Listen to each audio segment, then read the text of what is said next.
Hello dear students, once again welcome back to Hope English Academy. Hope you are all doing well and great and hope you are having a great time. Dear students, today we have the second lesson in High English class.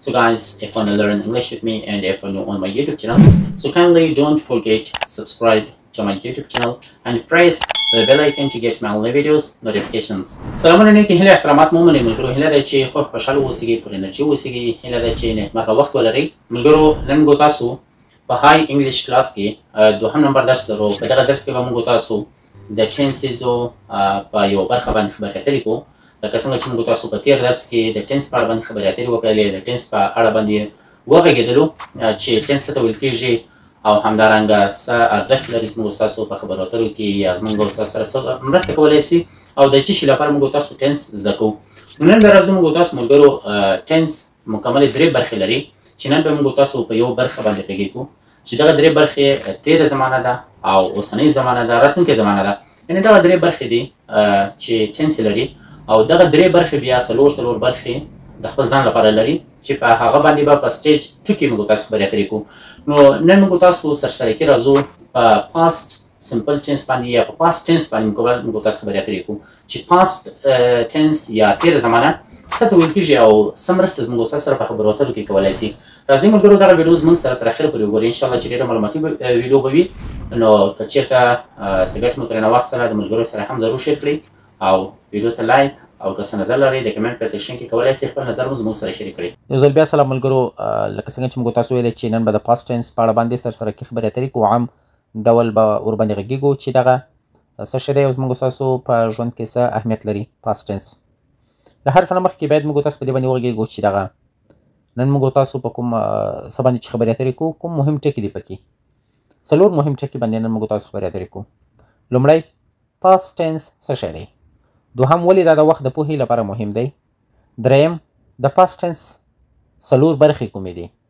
یا څو ښاخونه لري څو برخې لري څلورم او څنګه په خبرو کې کاریږي اول به راشو پاست ټینس څه شی دی ځواب پاست ټینس یا تیره زمانه هغه وخت ښیي چې یو کار مخکې شوی وي یعنې عمل پای ته رسېدلی خو یاد یې پاتې دی صحیح شو څه کارونه چې موږ تاسو په تیره زمانه کې کړي وي او یادونه زموږ ستاسو سره پاتې وي نو دا پاست ټینس دی یا تیره زمانه ده صحیح شو د مثال په ډول باندې I visited my friend صحیح شو I visited my friend she cleaned her room we watched TV موږ ټي وي وکتله نو د عمل موږ تاسو په تیره زمانه کې کړی وو په تیر وخت کې مو کړی وو او هغه یاد یې زموږ ستاسو په ذهنونو کې پاتې دی دا دی پاست ټینس صحیح شو نو په دغه جملو کې داسې ښکاري چې پاست ټینس دا نه وایي چې زه دا اوس کوم بلکې په دغه جملو کې دا ښکاري چې دغه کار ما مخکې وکړل دا کارونه ما مخکې وکړل صحیح شو په د ټولو جملو کې دا موږ تاسو احساسولی شو دوهم ټکي ته راځو پاست ټینس ولې مهم دی ځواب ځکه چې دا موږ ته اجازه راکوي خپل تیر وخت تجربې او زده کړې موږ تاسو بیان کړو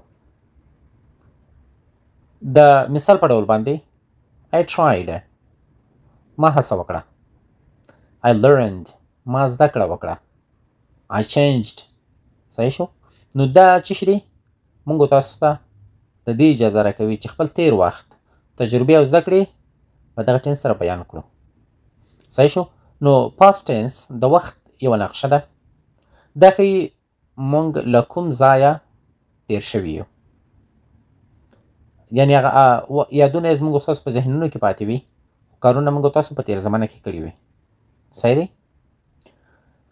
نو دا یوازې د خبرو برخه نه ده بلکې د ژوند د درک یوه وسیله هم ده پاست ټینس راځو بل یو دریم ټکي ته راځو دریم ټکی دا دی چې پاست ټینس څلور برخې کومې دي موږ تاسو وایو چې پاست ټینس څلور مهم ډولونه لري یا څلور مهمې برخې لري هر یو یې د وخت یو ځانګړی حالت ښیي د مثال په ډول باندې پاست سمپل پاست ټینس یا تیره ساده زمانه هغه کار ښیي چې تیر شو او پای ته ورسېد د مثال په ډول I went to school he played football دوهم ته راځو دوهمې برخې ته پاست کنټینیوس ټینس هغه عمل ښیي چې په تیر وخت کې روان و. صحیح شو؟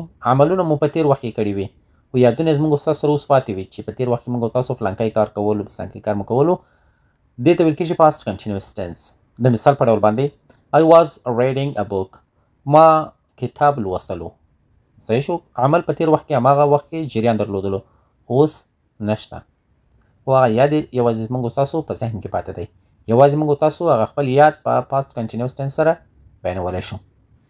They were cooking dinner. درېیمې برخې ته یې راځو. past perfect tense. دا هغه کارونه ښیي چې د بل عمل نه مخکې بشپړ شوي وو. د مثال په ډول باندې I had eaten before you come. She had left when it rained. څلورمه برخه past perfect continuous tense. دا tense هغه عمل ښیي چې د یو وخت لپاره روان و. د مثال په ډول باندې I had been studying for 2 hours. They had been working all day. نو دا څلور برخې موږ ته ښیي چې یو عمل کله او څومره وخت روان و. دغه مهمې برخې دي چې په راتلونکي به د دې په فرمولونو باندې د دې په هر څه تعریفونو هر څه باندې به موږ تاسو ژور بحث لرو. اوس راځو څلورم ټکي ته past tense. د دې منطق څه دی یا موږ تاسو یې ولې کاروو؟ ژبه یوازې خبرې نه دي. دا د وخت د درک وسیله ده. صحیح دی؟ ژبه یوازې خبرې نه دي. دا موږ تاسو چې کوو دا د وخت د درک وسیله ده. یعنې past tense موږ ته د تیر وخت انځور راکوي. صحیح دی؟ څه وشول، کله وشول او ولې وشول. د مثال په ډول باندې I had studied before the exam. نو دا ښیي چې عمل مخکې بشپړ شوی و. نو past tense د فکر منظمول دی. هره جمله د وخت یوه ټوټه ده. یو څه بل هم در سره نوټ کړئ. د ژوند په خبرو کې د دغه ټینس کارونه یا د ژوند په خبرو کې کارونه د past tense. ګورئ موږ تاسو هره ورځ past tense کاروو. صحیح دی؟ هره ورځ په خبرو کې موږ تاسو past tense یا تېره زمانه کاروو. کله چې د تیر وخت کې څه وایو، د مثال په ډول باندې I saw him yesterday. صحیح شو؟ هغه ما تېره ورځ ولیدلو. نو دا یو کیسه موږ تاسو بیان کړله د تیر وخت. د تجربې خبره مثلا موږ تاسو کوو I learned a lot. ما ډېر څه زده کړل. صحیح شو چې دا زموږ ستاسو لپاره یوه تجربه شوله. نو تجربې چې موږ تاسو بیانوو، تجربې تل وي د تیر عمل لاسته راوړنې. یعنې تجربې هغه څه دي چې موږ تاسو باندې یو څه تیر سي بیا موږ تاسو تجربه واخلو. نو که موږ تاسو تجربې بیانو هغه په past tense باندې بیانوو. او بل یا د بدلون یادونه کوو. د تغییر راوستلو یادونه چې کوو هغه په past tense سره کوو. د مثال په ډول باندې I became stronger. زه قوي راستون شوم یا مطلب زه قوي شوم. صحیح دی؟ نو past tense د انسان د ژوند ژبه ده. هغه څه ښیي چې موږ پرې بدل شوي یو. نو ملګرو زموږ د نن ورځې درس همدا و. هیله ده چې څه مو ترې زده کړي وي او انشاءالله چې په راتلونکي به موږ تاسو د دې په هر څه باندې به خبرې اترې کوو. که بیا هم څه مشکل او څه ستونزه وه پکې کولی شئ د کمنټ په ځای کې پوښتنه وکړئ. د راتلونکو ویډیوګانو مو پر سپیڅلي رب سپارم. ښه وخت، ښې شېبې او نیکمرغه ژوند ولرئ.